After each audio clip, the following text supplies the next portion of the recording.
Macam mana pula dia lock pintu driver je? Pintu passenger semua tak lock. Geram pula. Jom Kimi tunjuk video dia.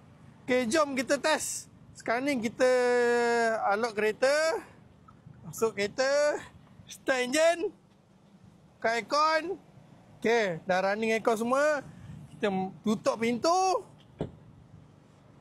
Kita lock. Tengok. Geram pula Kimi rasa dia kata dia lock driver je. Nampak driver dia lock. Passenger dia lock. Kita tengok sebelah pula. Sebelah dia lock. Sebelah ni pun dia lock. Macam manalah anda boleh kata dia lock belah driver saja tapi passenger dia tak lock. Oi, pening.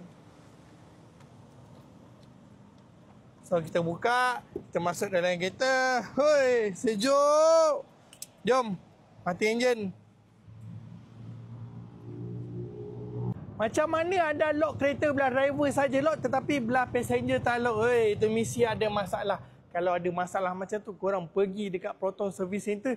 Pergi tanya dekat service center. Saya ada masalah belah driver saja lock, belah passenger saja tak lock.